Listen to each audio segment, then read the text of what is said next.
Bienvenue sur Prenons un café, le podcast qui parle de parentalité sans tabou ni complexe. Je suis Élise Bulté et je reçois chaque mardi un ou une humaine concernée de près ou de loin par la parentalité. Nous échangeons sur des sujets souvent éloignés des contes de fées, mais toujours passionnants et criants de vérité. C'est parti pour l'avant-dernier épisode de la saison 3 de Prenons un café. Cette semaine, je reçois Ophélie, créatrice des comptes Instagram Mini Coquillette et Garde tes conseils, et autrice de 2 livres que je te conseille très fortement de lire, Garde tes conseils, issu de son compte Instagram du même nom, et Culpabilité ta mère, qui parle de parentalité décomplexée. Exactement tout ce que j'aime.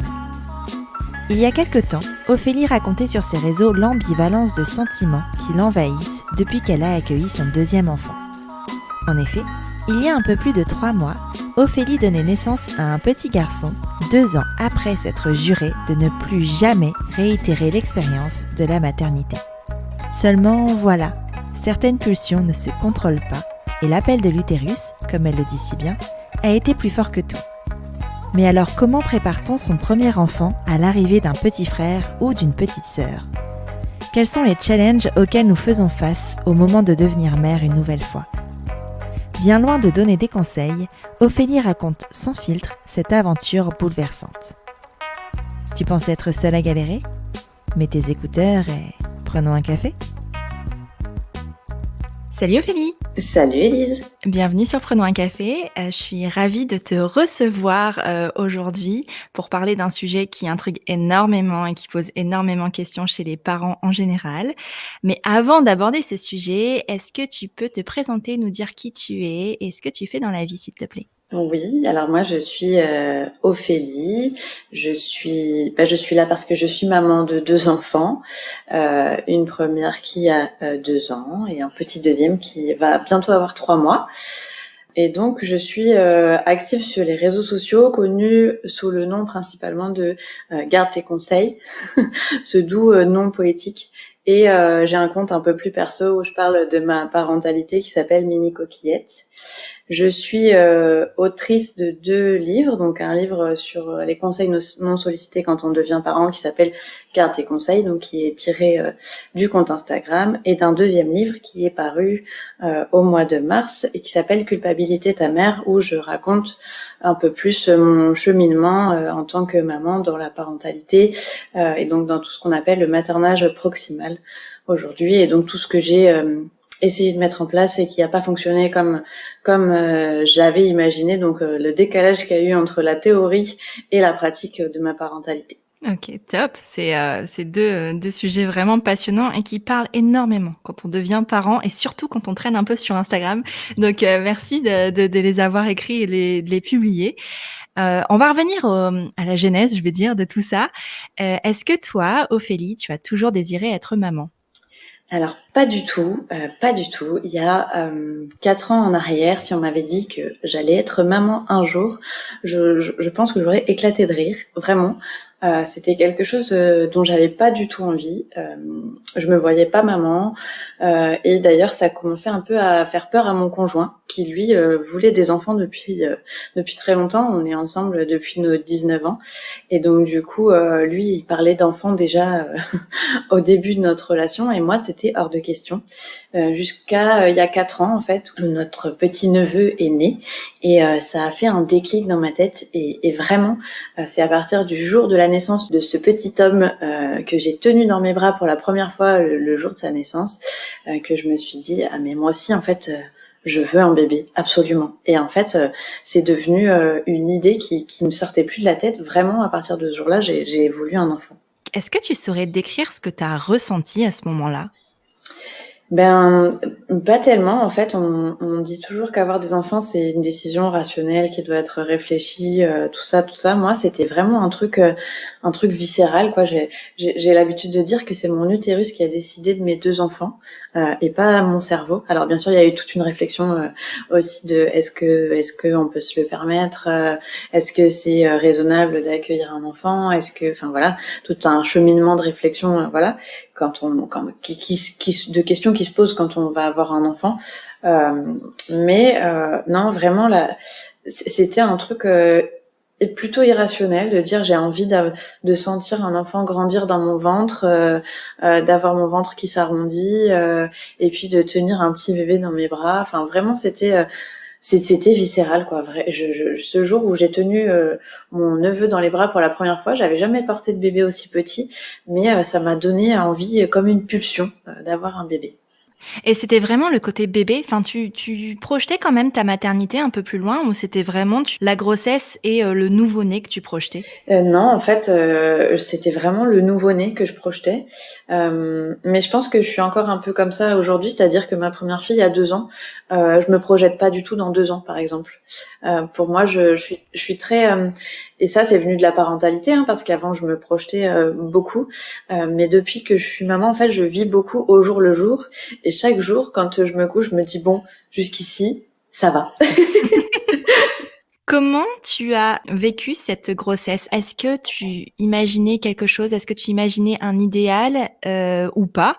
Et est-ce que ça s'est avéré, comme tu l'imaginais dans la réalité ou pas du tout?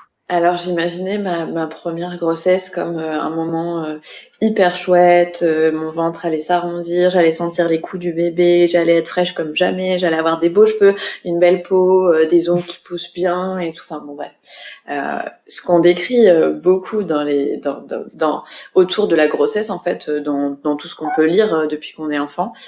Et puis du coup je suis tombée enceinte et j'ai su que j'étais enceinte très très rapidement puisque en fait on est allé chez le gynéco en lui disant bon bah en fait on aimerait avoir un bébé, est-ce qu'il y a des contrôles à faire, qu'est-ce qu'il faut faire?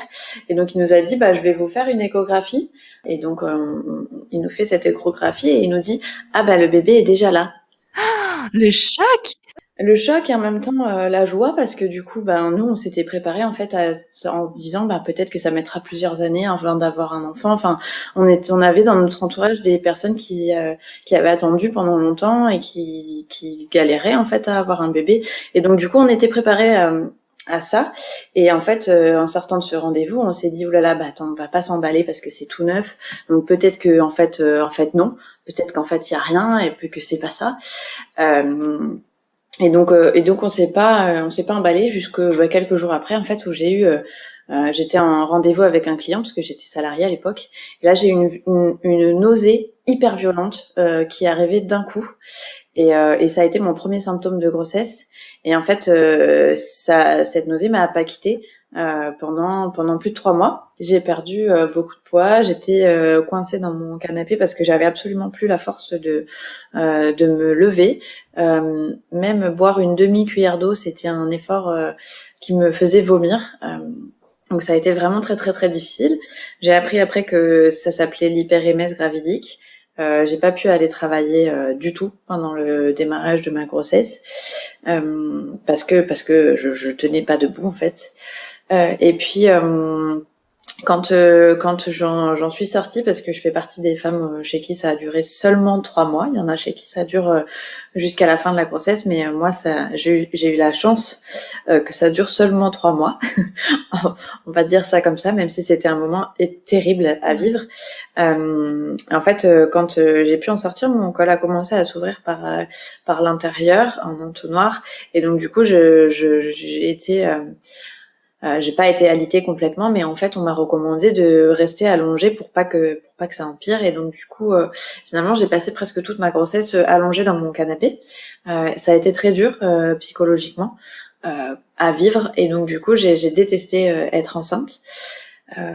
J'ai détesté cette grossesse en fait de A à Z et j'ai pas du tout vécu la grossesse comme ce que j'avais entendu qu'on pouvait vivre pendant une grossesse. C'est pas du tout arrivé chez moi et j'ai commencé à en parler beaucoup sur les réseaux sociaux et je me suis rendu compte que j'étais pas toute seule et que la grossesse c'était pas toujours tout rose et qu'on ne disait pas tout en fait.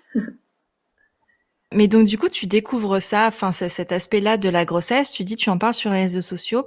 Au niveau de ton entourage, comment c'est, est-ce que tu t'es sentie accompagnée? Est-ce que tu t'es sentie entourée ou pas tellement? Si, je me suis sentie quand même pas mal soutenue par mon entourage. Alors les 3 premiers mois ont été très difficiles parce que ajouté au fait que j'étais malade et coincée dans mon canapé, j'étais pas enceinte en fait, puisque j'osais pas dire que j'étais enceinte et que mon gynéco me recommandait de pas le dire.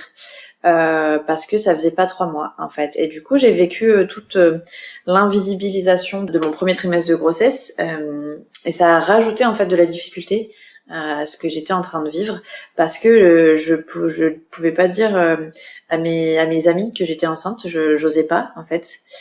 Donc il y avait seulement mes parents et mes beaux-parents qui étaient au courant de la grossesse parce qu'on vit à côté et parce qu'on avait quand même besoin de pouvoir en parler à quelqu'un. Mais tout le reste, des personnes qu'on connaissait n'étaient pas au courant. À mon travail, pourtant j'y suis pas allée pendant presque 3 mois, ils étaient pas au courant. Enfin, du coup, je pouvais pas en parler à mes collègues de travail. Enfin, ça a rendu assez difficile ce démarrage. Et donc là, pour le coup, les 3 premiers mois étaient compliqués. Et puis après, en fait, quand je l'ai dit à mes amis, les réactions ont été mais pourquoi en fait? Pourquoi tu nous l'as pas dit avant? T'es allongée dans ton canapé depuis 3 mois et nous on s'inquiète et en fait on aurait pu t'aider. Enfin voilà. Du coup je me suis rendu compte que c'était pas normal en fait d'invisibiliser cette partie de la grossesse. Surtout que les 3 mois ils sont souvent quand même très fatigants et très compliqués à vivre. Et du coup c'est quelque chose que j'ai pas réitéré pour notre deuxième enfant. Dès qu'on a appris que j'étais enceinte, on a commencé à le dire. Et même si j'ai été encore malade d'hyperémèse gravidique pendant ma deuxième grossesse, on était beaucoup plus entourés. Et moi, je suis assez d'accord avec toi sur, ce problème qu'on rende invisible le premier trimestre de grossesse parce que personnellement et j'ai vécu une grossesse très facile, j'ai trouvé qu'en fait, c'était le plus difficile des 3 trimestres et puis on n'est pas enceinte 6 mois, en fait, on est enceinte une grossesse, c'est 9 Ouais. mois. Sauf si tu accouches, avant terme, bien sûr, mais de manière, générale, une grossesse, ça dure 9 mois et chaque trimestre est important. Moi, je trouve ça effarant, de demander aux femmes et aux couples Ouais. même de taire ce premier trimestre parce que même en cas de fausse couche, tu as tellement besoin d'être entourée, en fait, parce que c'est pour ça qu'on te demande de pas le dire. C'est au cas où ça ne tiendrait pas. Ouais. Mais ça veut dire quoi? Que si tu vis une fausse couche, tu dois le vivre seule dans ton coin? C'est Enfin, c'est ça, c'est n'importe ça, quoi. et on s'en rend bien compte parce que même quand arrivée ma deuxième grossesse, j'ai commencé à l'annoncer du coup à ma famille. J'ai eu une réaction d'une proche de mon entourage qui m'a dit ah mais dis-le pas trop parce que si jamais il arrive quelque chose. Ah oui mais justement si jamais il arrive quelque chose, j'ai envie que les gens soient au courant en fait de pourquoi je vais pas bien. Et c'était pas méchant, hein, c'est juste c'était à l'ancienne en fait. Non, bien sûr. Comme le Ouais. gynécologue qui me suivait pendant ma première grossesse, c'était un monsieur que j'ai adoré parce que vraiment il était formidable. Mais c'était un monsieur qui avait 74 ans. Il était à l'ancienne quoi. Et en fait, je pense que de Ouais. leur époque, ça se faisait vraiment pas. Et nous, on arrive dans une génération où on libère la parole et toutes les souffrances que les femmes ont dû vivre en silence dans les générations précédentes, nous on a la possibilité en fait d'arrêter de les taire. Et donc du coup je trouve que c'est important justement de montrer que non en fait nous on veut mettre le doigt sur les problèmes et on veut le dire qu'il y a des choses qui vont pas et qu'il y a des choses à changer. C'est pas fait méchamment tous ces remarques qu'on a quand on est enceinte par les générations précédentes, mais ça alourdit en fait tout ce qui est autour des difficultés qui peuvent être liées à la parentalité et à la grossesse spécifiquement, ouais. J'imagine qu'avec une grossesse, que tu as détestée, tu avais hâte, de donner naissance à ta fille. Est-ce que cet accouchement a été, salvateur? Est-ce que tu l'as bien vécu? Et est-ce que c'était ce à quoi tu Mon t'attendais? accouchement était une véritable catastrophe parce qu'en fait, on m'avait prévu un bébé qui naîtrait en avance. Comme mon col commençait déjà à s'ouvrir, on m'avait dit qu'elle serait sûrement petit poids. Enfin bon, voilà, toutes les prévisions qu'on peut faire, tout ça. Puis je suis arrivée à date de terme en fait et mon accouchement a été déclenché par un patch qu'on appelle un patch propes, qui est posé dans le vagin en fait et qui provoque des fausses contractions, des contractions provoquées par voie médicamenteuse. Et du coup, ça a très bien marché sur moi. Il y a des femmes chez qui ça marche pas. Sur moi, ça a été radical, hein. Au bout de 15 minutes, j'avais déjà les premières vraies contractions qui me faisaient très très mal. Et en fait, ça a duré pendant 17 heures. Donc j'ai eu 17 heures de contractions absolument horribles, vraiment vraiment très très difficiles. Et au bout de 17 heures, on a analysé mon col à la maternité et on m'a dit il a pas bougé d'un seul centimètre. Et donc du coup, je suis arrivée à 17 heures de contraction et mon col était ouvert à 1,5, je crois. Donc pas ouvert du tout. J'avais imaginé un accouchement physio. J'avais envie d'accoucher sans péridurale, d'essayer d'accoucher sans péridurale. Au bout de 17 heures de souffrance, et vraiment j'ai énormément souffert. J'ai supplié en fait qu'on me pose la péridurale, même si mon col était pas ouvert, parce que je pouvais pas continuer comme ça en fait. On a accepté de me poser la péridurale en disant il y a trop de souffrance, le travail avance pas, il y a des contractions mais il se passe rien.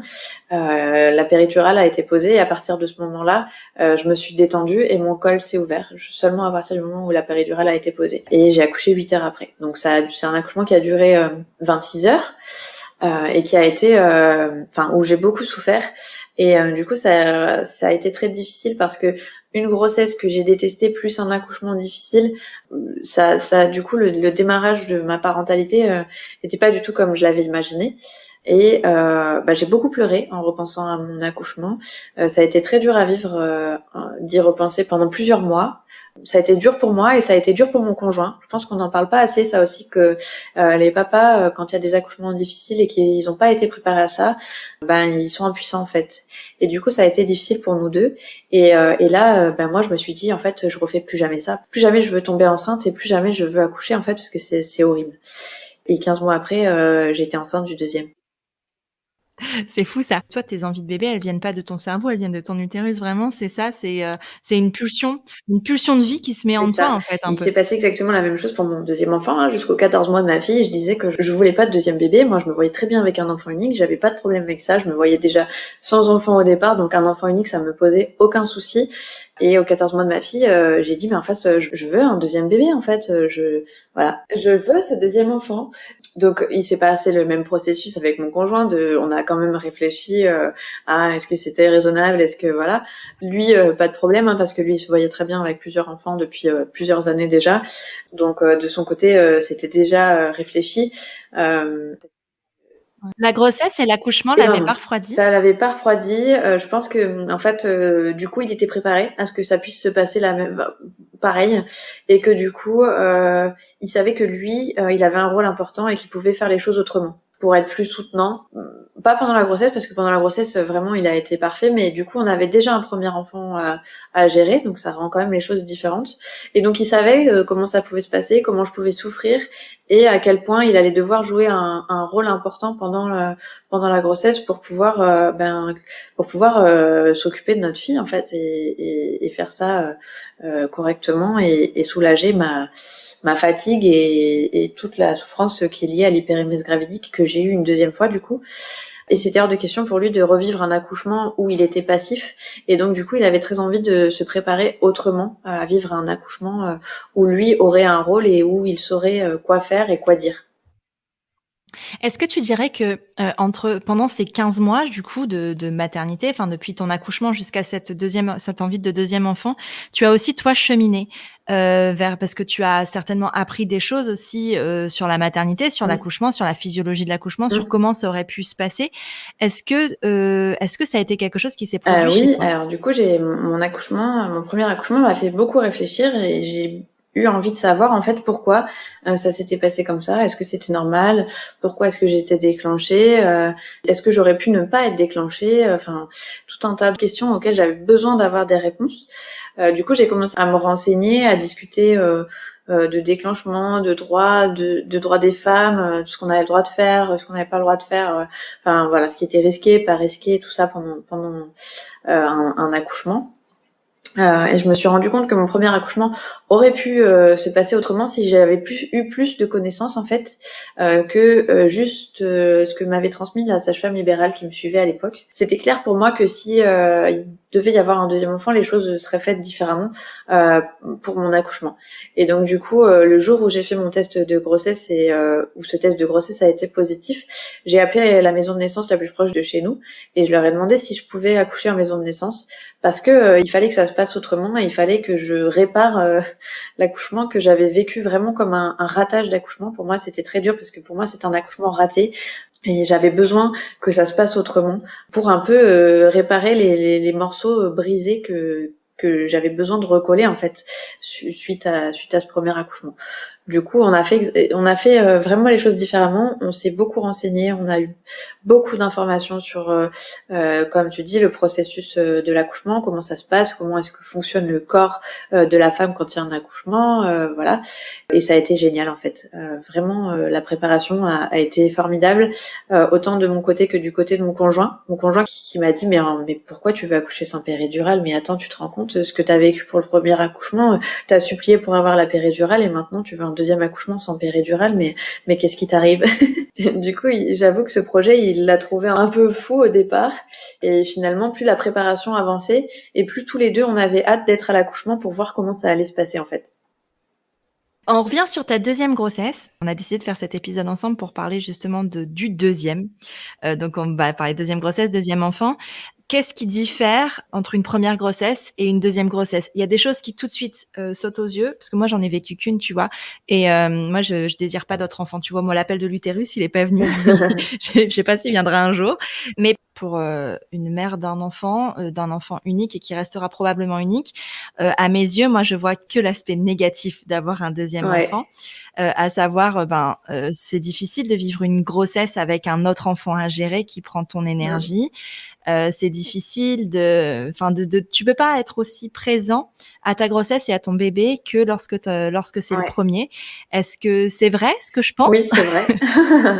Oui, c'est vrai. Alors du coup, je suis tombée enceinte et tout de suite, j'ai eu pas tout de suite, mais quelques semaines après, j'ai commencé à avoir des nausées très violentes qui sont revenues. Donc je savais en fait que mon hyperémèse gravidique était de retour. J'ai été hyper déstabilisée parce que je me suis vraiment dit non mais quand même j'ai eu ça la première fois, j'aurais pas ça la deuxième fois. Et en fait j'ai appris qu'il y avait à peu près 80% de chances de récidive quand on a fait une hyperémèse gravidique à une première grossesse, pour qu'on en fasse pendant les grossesses suivantes. Donc du coup quand c'est arrivé, j'étais vraiment désespérée. J'ai énormément pleuré, autant de souffrance que de tristesse et de culpabilité, parce que en fait j'étais incapable de m'occuper de ma fille, et donc du coup tous les jours mon combat c'était qui va s'occuper de mon enfant demain, parce que j'étais incapable de le faire en fait, puisque je pouvais pas manger, je pouvais pas me lever du canapé, enfin voilà. Et donc elle l'a pas mal vécu parce qu'en fait elle a été gardée par on a eu un gros relais familial. Elle a beaucoup été au travail avec son papa. Enfin, ça a été des chouettes journées pour elle. Ceci dit, moi, j'avais passé quand même toute sa vie jusqu'ici avec elle, et donc du coup, ça m'a fait le choc. Il a été plus de mon côté, j'ai envie de dire, parce que d'un coup, j'avais plus ces journées avec mon enfant, pas parce que je l'avais désiré, mais parce que j'en étais incapable en fait. Et donc du coup, ça a été difficile à vivre. Et puis effectivement, on se concentre pas sur sa grossesse. Et sur l'enfant à venir, pareil, quand on a déjà un premier enfant. Je crois que j'ai fait comme ce que je fais depuis le départ quand je suis parent, et comme ce qu'on disait tout à l'heure. J'étais vraiment au jour le jour, et donc jusqu'à quelques jours ou quelques semaines avant l'arrivée de mon deuxième enfant, j'avais pas projeté du tout que vraiment il y aurait un deuxième enfant dans ma maison, quoi.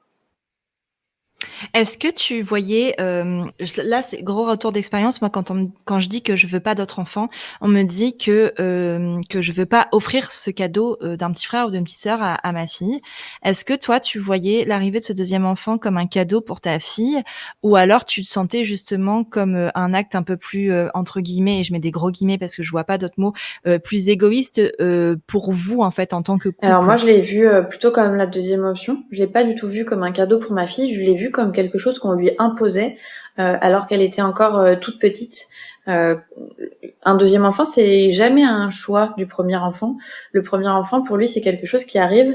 C'est pas quelque chose dans lequel il a un poids de décision, hein. C'est une décision que des parents.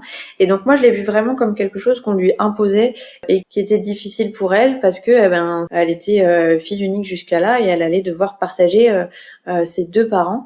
Et donc je le voyais vraiment comme quelque chose qu'on impose et pas comme un cadeau. Je pense que ça vient après. Encore aujourd'hui, je me dis pour l'instant c'est pas vraiment un cadeau pour elle, parce que sa maman doit se dédoubler, parce que son papa doit se dédoubler, et parce que encore à 2 ans et 3 mois, on a des besoins d'enfants très très jeunes qu'on peut pas différer. et auxquelles nous parents on peut pas toujours répondre immédiatement parce qu'il y a quelqu'un d'encore plus petit dans notre foyer qui a encore des besoins plus présents qu'est-ce qu'elle peut avoir. Et du coup, pour l'instant, je le vois pas comme un cadeau, mais je pense que ça viendra après. Même si elle adore, elle vit très bien l'arrivée de son petit frère. Et elle adore son petit frère. Elle se lève le matin et la première chose qu'elle demande, c'est il est où?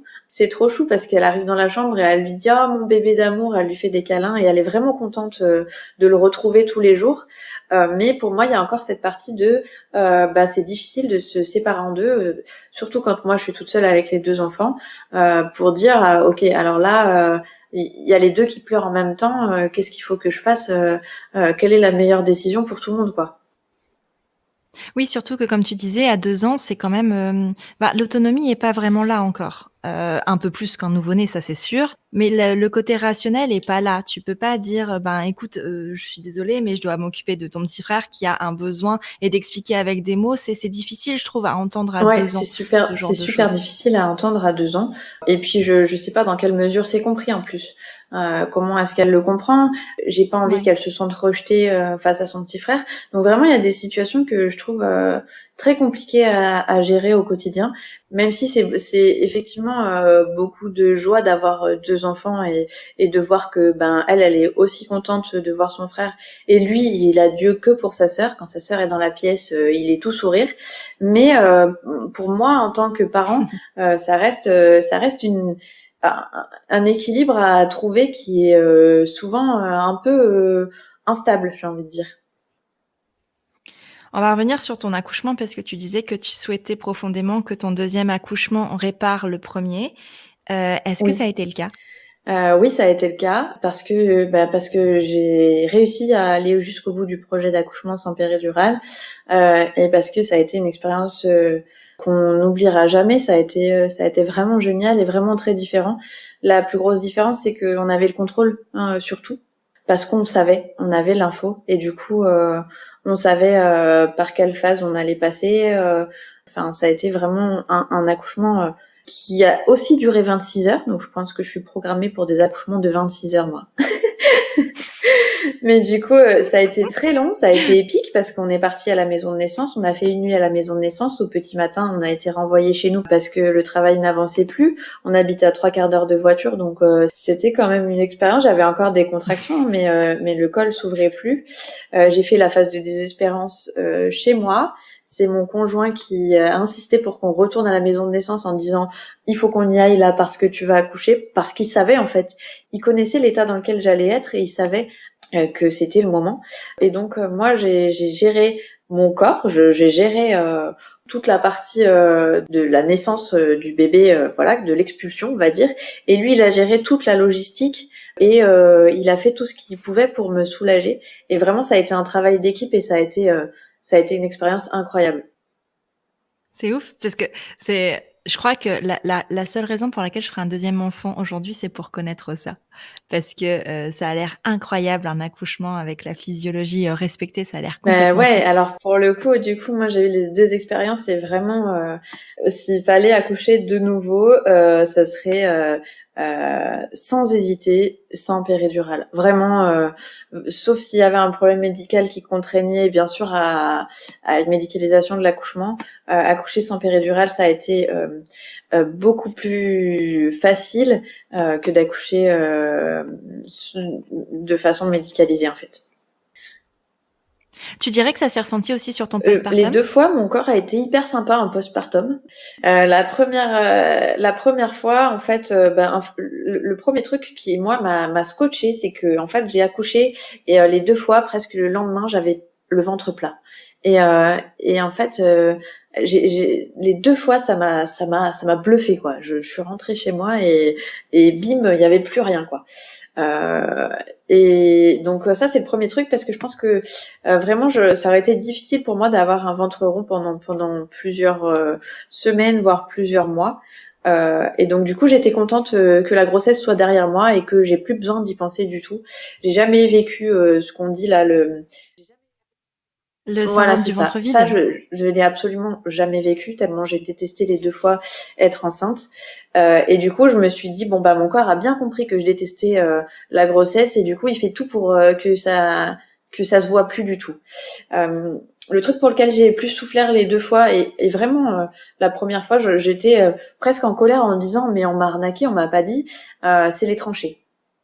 Les contractions postpartum, elles ont été très douloureuses à l'arrivée de ma fille et hyper douloureuses à l'arrivée de mon fils. Et Ah oui, c'était plus ouais, douloureux bah, encore? j'avais entendu dire pour le coup que plus on a d'enfants et plus c'est douloureux. Chez moi, ça s'est avéré vrai en fait. Et vraiment, j'ai eu très mal. Mon premier postpartum, j'ai réussi à le gérer sans prendre de médicaments. Là, pendant presque une semaine, j'ai pris du Doliprane tous les jours parce que vraiment, j'avais vraiment très mal. Mmh. Moi, j'ai vécu ça aussi, hein. C'était Doliprane, tu sais que parce qu'en plus avec l'allaitement, c'est un peu, exacerbé et à chaque fois que je mettais ma fille au sein, je commençais par boire un grand verre d'eau, Ouais, prendre un Doliprane et après je la ouais, mettais au c'est ça. sein tellement c'était C'est ça, vraiment mais très en fait, douloureux. en plus, moi, j'étais pas au courant. Et du coup, quand j'ai commencé à allaiter ma fille, j'ai eu cette contraction et j'ai dit aux sages-femmes, mais mon bébé, il est sorti là, mais pourquoi j'ai encore ça? Et en fait, je savais pas. On m'a dit, Ouais. bah, ça s'appelle les tranchées, c'est les contractions du postpartum, c'est normal. Et c'est votre utérus qui se remet en place. Et moi, je me suis dit, mais quelle arnaque, mais pourquoi est-ce qu'on prévient pas les femmes à l'avance? Moi, ça me rend vraiment folle qu'on ose dire, «Tu verras, l'accouchement, ça fait mal et après on oublie tout». Non. Ça me rend folle qu'on te dise ça parce que c'est tellement pas vrai. Les douleurs, limite, elles sont Ouais. encore pires Non, après. non, on n'oublie pas. Bien sûr, l'intensité des douleurs, le cerveau l'efface parce que c'est pas humain en fait de vivre un truc aussi douloureux. Qu'on accouche de façon physiologique ou pas physiologique, hein, ça fait très mal. Et donc le cerveau je pense qu'il peut pas retenir cette info de douleur. Et c'est là que je dis que bah c'est bien fait parce que sinon en fait plus personne n'aurait de deuxième enfant, on s'arrêterait au premier. Mais on n'oublie pas l'état dans lequel on a été. On peut pas oublier cette phase qu'on appelle la phase de désespérance. Euh, c'est impossible pour moi d'oublier. Quand je repense à mes accouchements, je revois exactement mon état psychologique à mes 2 phases de désespérance. Donc la première qui a duré 17 heures. Hein, j'ai su en fait en accouchant de mon deuxième enfant que les douleurs de mon premier accouchement pendant 17 heures ont été les douleurs de la phase de désespérance d'un accouchement physiologique. Et donc non, j'oublierai jamais. J'oublierai jamais à quel point ça a été intense, ouais. Ton fils naît après cet accouchement vraiment Ouais, très chouette. Vous êtes à la maison assez ouais. rapidement. Comment se passe la rencontre entre ta fille et ton Alors, en fils? fait, ma fille, jusqu'à aujourd'hui, n'a jamais dormi ailleurs qu'à la maison la nuit. D'ailleurs, jusqu'à 3 mois avant mon accouchement, elle avait fait des siestes que sur son lieu de garde et jamais, par exemple, chez ses grands-parents. Et donc, du coup, ça a été une de mes principales sources d'angoisse à l'approche de mon accouchement, c'est de dire et qui va garder ma fille si jamais on part en pleine nuit, si jamais il faut la coucher un soir. Enfin voilà, ça a été une des principales sources de stress. Et donc du coup, ça me rassurait de me dire j'accouche en maison de naissance, on va pouvoir rentrer à la maison rapidement. Donc j'accouche, mon deuxième enfant arrive, il est 17 heures. Et du coup, moi, je garde en tête 17 heures. Quand même, le soir arrive. Il va falloir aller chercher ma fille. Et donc, 19 heures, on sort de la maison de naissance et on va chercher ma fille qui était gardée chez mes beaux-parents. On est voisins avec mes beaux-parents. Donc, du coup, on va la chercher et on lui présente son petit frère. On rentre à la maison.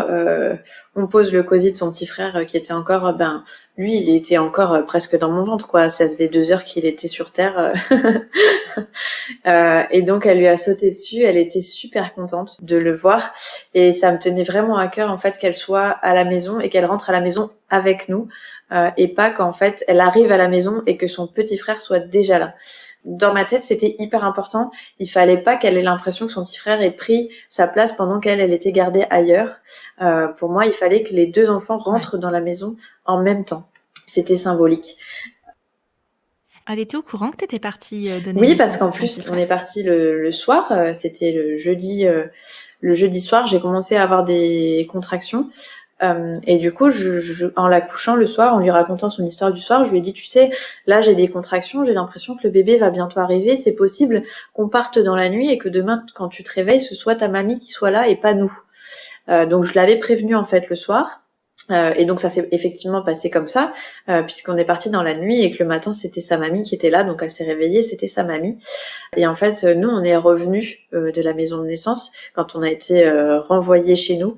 C'était 10h30, et donc je suis allée la voir puisqu'on est voisins avec mes beaux-parents, et je lui ai dit, t'as vu, on est revenu, le bébé est pas encore sorti, mais il va bientôt arriver. Et du coup, elle était au courant en fait. Quand le bébé est né, la première personne à qui on a téléphoné, c'est à elle. On a appelé mes beaux-parents et on a demandé à parler à notre fille en premier. C'était à elle qu'on voulait dire en premier que son petit frère était né. Elle connaissait pas le prénom, donc on voulait aussi lui dire le prénom de son petit frère. Voilà, donc c'est elle qui a été la première au courant. Elle a vraiment été au centre. Enfin, pour nous, elle a été hyper importante et c'était hyper important du coup de rentrer à la maison et qu'elle sache qu'elle allait avoir un bébé et que maintenant ils allaient être deux. Et c'était hyper important qu'on fasse les choses de façon naturelle et qu'on lui montre qu'elle a un rôle de grande sœur, mais que ça reste aussi notre bébé. Comment vous l'aviez préparé justement à ce rôle de grande sœur Alors avant j'ai trouvé ça l'arrivée? hyper difficile de préparer un enfant aussi petit parce qu'en fait, elle communiquait pas encore. Hein. Elle parle très bien maintenant, mais pendant la grossesse, elle parlait pas du tout, donc ça a été super difficile. Donc dès qu'on a su qu'il allait avoir un deuxième bébé, on lui en a parlé, on lui a montré mon ventre, on lui a expliqué que le ventre allait grossir, qu'il y avait un bébé dedans. On a acheté des livres qui expliquaient la grossesse, qui expliquaient que à un moment les parents partaient à la maternité pour pouvoir mettre au monde le bébé et qui revenaient avec un bébé et que le bébé allait rester à la maison, que c'était pas un truc temporaire, que vraiment il y aurait un bébé pour toujours avec elle.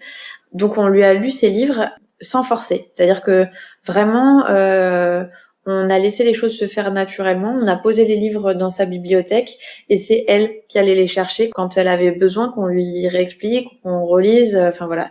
Il y a des périodes où elle les a pas touchés pendant une semaine et il y a des périodes où plusieurs fois par jour elle allait chercher les livres, spécifiquement ces livres-là. On avait vraiment l'impression qu'elle avait besoin qu'on lui réexplique, donc on en parlait. On a essayé de lui expliquer au mieux que un bébé ça pleurait beaucoup, qu'un bébé il allait téter comme elle tétait quand elle était juste avant, hein, parce que je l'ai sevrée.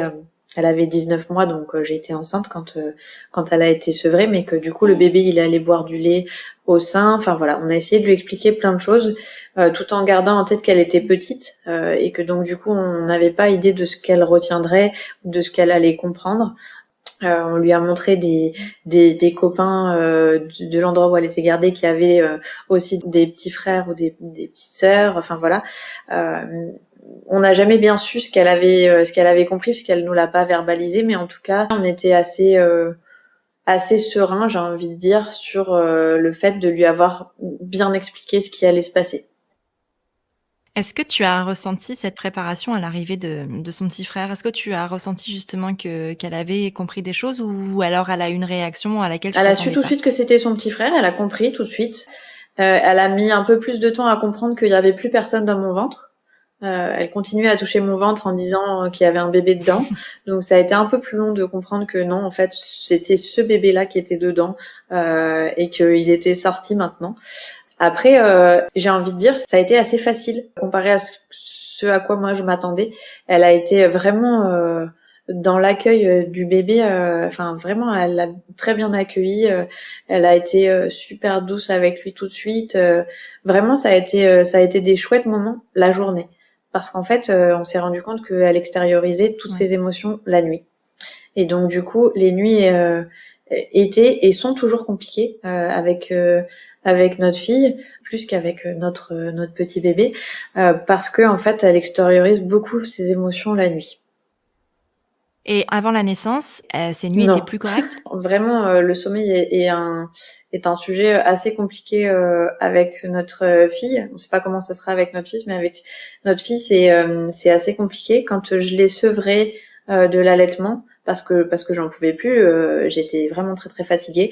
Donc je l'ai sevrée sans me dire qu'elle allait dormir, mais en me disant que mon conjoint allait pouvoir prendre le relais la nuit. Et là, il s'est passé un truc extraordinaire, c'est-à-dire que pendant 2 mois, elle a dormi de 20h à 8h du matin, en se réveillant bien sûr parce que c'est un bébé, mais sans avoir besoin qu'on aille la voir pour se rendormir.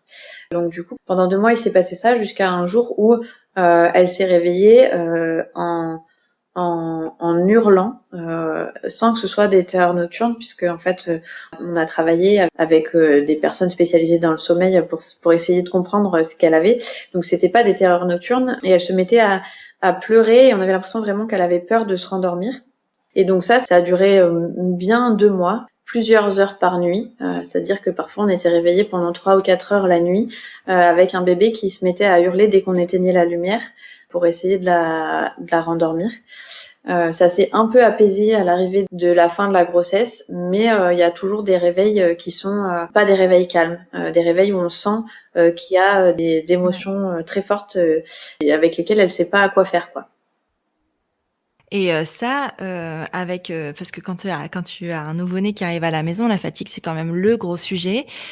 Si en plus tu as, la fatigue liée, à ton premier enfant, comment vous avez géré? Comment vous gérez, en fait, tout Alors en fait, ce simplement? qu'on a fait avant l'arrivée du bébé, c'est qu'on a changé la configuration de la chambre. Elle dormait toute seule dans sa chambre, notre fille, mais ça a jamais été toujours toute seule dans sa chambre. C'est-à-dire que des fois, elle nous rejoint, des fois, elle nous rejoint pas. Enfin, ça dépend vraiment des nuits. Et donc du coup, on a aménagé un lit où il y a un lit de place. D'un côté, il y a le matelas de notre fille, un matelas une place. Et de l'autre côté, il y a le matelas de notre fils. Et donc, on lui a dit, ben, tu vois, on a fait un grand lit. Il y a toujours et il y aura toujours ta place dans le lit, dans la chambre. En revanche, le bébé, il fait du bruit la nuit et c'est possible que lui, il te réveille. Et donc, du coup, on a commencé à lui expliquer ça avant l'arrivée du bébé, en lui disant bah ça sera peut-être mieux que tu dormes dans ton lit pour que tu sois moins fatiguée. Et en fait, à l'arrivée du bébé, ça a été très dur parce qu'elle vivait très mal les moments où le bébé pleurait. Et en fait, donc quand le bébé pleurait, elle aussi, elle se mettait à pleurer systématiquement le jour ou la nuit. Donc du coup, ça a été très compliqué à gérer. Et donc là, j'ai envie de dire, on fait comme on peut. Avec l'état de tout le monde, la fatigue de tout le monde. Ce qu'on a décidé de faire, nous, chez nous, c'est de jamais laisser pleurer nos enfants tout seuls. Donc, parfois, ce qui était le plus facile, c'était de mettre tout le monde dans la même chambre et de dire, bon, on se fait tous un gros câlin et même si ça va pas, même si c'est pas au top du top, on est tous ensemble et on est là et on sera là quoi qu'il arrive. Et parfois, la solution, ça a été que mon conjoint aille dormir avec elle dans sa chambre. Maintenant, le bébé a 3 mois. Pour l'instant, il dort très bien. Ma fille se réveille encore et donc du coup, ce qu'on a fait, c'est qu'on a réaménagé sa chambre à elle en mettant un lit de place dans sa chambre à elle. Et donc, mon conjoint dort avec elle automatiquement et moi, je dors avec le petit bébé. Et je trouve que ça, c'est un sujet dont on parle pas assez non plus. Et on se rend compte en fait que souvent, c'est le cas quand il y a des bébés qui arrivent. Les couples ne dorment plus ensemble parce que en fait, pour pouvoir répondre aux besoins de tout le monde et que tout le monde dorme. Il y a des changements de lit ou de configuration de sommeil qui se produisent et donc du coup je trouve que c'est assez ça reste assez tabou. Pour autant, quand on en parle sur les réseaux sociaux, il y a beaucoup de gens qui disent ah ouais, chez moi aussi c'est comme ça, mon conjoint dort avec le grand, moi je dors avec le petit, ou alors il dort tout seul dans une chambre et moi je dors avec le bébé, enfin voilà. Donc il y a un peu un jeu de la chaise musicale du lit, j'ai envie de dire. Mais oui, mais le sommeil est tellement important, c'est quand même la chose à préserver au maximum, quoi. Donc, tu trouves les choses qui fonctionnent le mieux pour que le maximum de personnes puissent dormir, en Oui, fait. c'est un enjeu clé, le sommeil, quand on devient parent. Moi, j'ai souvent l'habitude de dire, quand vraiment on a passé une nuit cata, que j'ai une gueule de lave-linge, parce que je dis toujours que c'est comme la gueule de bois, mais c'est comme si on était passé dans un lave-linge la nuit et que le matin on se réveille et on est encore tout froissé. C'est comme une gueule de bois, mais sans avoir besoin de boire, en fait. Je crois que c'est un des trucs les plus compliqués la nuit. Il y a même des moments où moi je panique d'aller me coucher. Des périodes où c'est tellement difficile que je me dis ah non non mais en fait il faut vite que ce soit le matin parce que là en fait les nuits c'est terrible et moi j'ai pas envie d'être la nuit. J'ai envie d'être le matin. Et du coup cette configuration de lit et de chambre ça paraît assez anecdotique et finalement nous, chez nous, on le fait automatiquement parce qu'en fait, parce qu'on a besoin de dormir et de se reposer au plus, et nos enfants aussi. Et donc, on fait ce qui est au mieux pour que tout le monde arrive à dormir, sans se poser la question de est-ce que c'est bien, est-ce que c'est pas bien, ça va convenir pour plus tard, non. En fait, on fait chaque nuit, on la prend comme elle vient, et chaque nuit, on essaye de se reposer au plus pour être dispo la journée et pour pouvoir travailler et gérer nos enfants au mieux, quoi.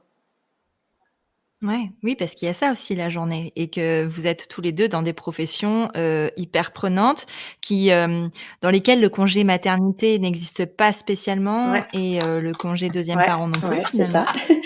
Mon conjoint est à son compte, donc il est agriculteur, hein. C'est pas une profession où on dit ah bah super, moi je laisse tout et puis je reviens dans 11 jours parce que c'est mon congé parentalité. Donc il est à son compte, et puis de toute façon quand on est à son compte c'est toujours hyper compliqué, hein, de réussir à se forcer à prendre du temps et voilà, à arrêter de travailler complètement. Et moi, du coup, je travaille sur les réseaux sociaux. Enfin voilà, j'ai différentes casquettes, mais le Ouais. congé maternité, il n'existe pas vraiment sur les réseaux sociaux. Déjà parce que si on arrête de publier sur les réseaux sociaux, on se fait flinguer nos stats et du coup, ça ne peut pas marcher. Et puis de toute façon, Ouais. financièrement, j'ai dû arrêter de facturer pendant quelques temps, et on m'a proposé un congé maternité je crois qu'on m'a donné 5 euros quelque chose par jour. C'est pas gérable financièrement, donc moi en fait quand j'ai appris ça, je leur ai dit mais en fait qu'est-ce que vous pensez que je vais faire avec 5 euros par jour? J'ai 2 enfants à nourrir, j'ai une maison, j'ai une vie tout simplement en fait. Voilà, qu'est-ce qu'on fait avec 5 euros Mmh. par jour? Vous en pensez quoi, vous? Et donc là, on m'a recommandé de raccourcir au maximum mon congé maternité, ce que j'ai fait. Voilà, Ouais. j'ai pas su si on pouvait ne pas le prendre. Je pense qu'on peut ne pas le prendre du tout et continuer à travailler. Ça, je suis pas sûre. Je crois que tu es obligé de t'arrêter 15 jours avant ton terme et de t'arrêter 4 semaines après. Je crois que c'est le Ouais, truc on se rend obligatoire. compte qu'en fait, il y a encore beaucoup de il y a encore beaucoup de choses à améliorer pour les professions indépendantes. On essaye de dire aux gens Mmh. que oui, c'est bien de travailler à la maison avec ses enfants, et en même temps, on leur donne pas les moyens de réussir. Et donc, du coup, je trouve que ça a été un peu dommage. Mais du coup, oui, il y a tout cet aspect qu'on a dû gérer en disant, on a un postpartum, on va faire au mieux, mais on sait que de toute façon, on doit recommencer à travailler presque le lendemain de l'accouchement, quoi. Et ça, enfin, selon ton postpartum et selon comment, tu as vécu ton accouchement, c'est pas possible pour tout le monde, en fait. C'est pas gérable quand on a la chance d'avoir un accouchement qui se passe bien et un postpartum qui se passe bien, mais qu'on prépare. Parce que c'est ça aussi, moi, j'avais beaucoup vu sur les réseaux, tu préparais vachement ton 2e postpartum, en tout cas, avec, des plats préparés à l'avance et tout ça, mais parce que tu étais Ouais, c'est informée, en fait, ça. tout En fait, simplement. je me suis rendu compte à mon premier postpartum que en fait, c'était super compliqué de gérer un enfant et de manger. C'était le truc qui m'a le plus marqué, c'était que j'arrivais pas du tout à manger, en fait. J'arrivais pas à me faire à manger, j'arrivais pas Ouais. à avoir mes 2 mains de dispo pour manger, c'était super compliqué. Et donc du coup, là, j'avais préparé le coup en disant, on a acheté un congélateur exprès. Et j'ai beaucoup cuisiné, tant et si bien que pendant 2 mois postpartum, je n'ai pas dû faire la cuisine. Donc c'était vraiment génial. Mmh. J'aurais bien aimé que ça dure plus longtemps que 2 mois, parce qu'aujourd'hui mon petit va avoir 3 mois et que je trouve ça toujours compliqué de cuisiner quand il y a les 2 enfants à la maison. Ceci dit, ça a été vraiment top, et j'ai pu m'alimenter correctement et pas seulement manger des pâtes à rien quand mon bébé est arrivé, parce que en plus quand on allait, on sait que c'est important de bien manger, puis on vient de vivre quand même une épreuve physique importante, j'ai envie de dire, et du coup le corps a besoin Ouais. de récupérer. Et donc ça a été un des sujets clés de mon postpartum. On s'est organisé aussi, on a mobilisé beaucoup plus la famille que ce qu'on avait osé le faire pour la première fois. C'est-à-dire que, par exemple, quand quelqu'un venait en visite, ma mère plus particulièrement, on la faisait repartir avec les sacs de couches sales à jeter, par exemple. Ça paraît des petits trucs, ça paraît anecdotique, et finalement, la moindre petite tâche qui peut être soulagée en postpartum, il faut la prendre parce que vraiment, c'est indispensable. Plus de temps on peut passer à s'occuper de ses enfants, mieux c'est. Et du coup, ça a été une aide précieuse. Rien que d'aller mettre les couches à la poubelle, ça a été vraiment une aide précieuse parce qu'on habite à la campagne et qu'il faut y aller en voiture. Donc ça fait quand même un déplacement en moins. Récupérer un drive par exemple, ou récupérer un colis, ça fait un déplacement en voiture en moins. Se faire livrer des courses au lieu d'aller au supermarché. Et la dernière chose qu'on a faite et qui a été qui pour moi est indispensable chez moi parce que je n'arrive pas à lâcher prise sur le rangement de la maison et le ménage, c'est de prendre une personne qui nous aide toutes les semaines à faire le ménage. Ça, c'est un super cadeau d'ailleurs à faire en naissance, hein, parce que parfois, on demande, aux jeunes parents ce qu'ils veulent, comme cadeau et ils se retrouvent avec, 3 000 pyjamas. Alors qu'en vrai, enfin, tu peux faire appel à un organisme et offrir ça. D'ailleurs, il y a certaines boîtes de prestations de services qui proposent ce genre de prestation, la prestation, cadeau de naissance. Je Ouais, trouve ça génial. clairement c'est un super cadeau parce qu'en plus toutes les familles peuvent pas se le permettre, hein, Ouais. ça coûte cher. Après il y a des aides de la CAF qui peuvent être mises en place.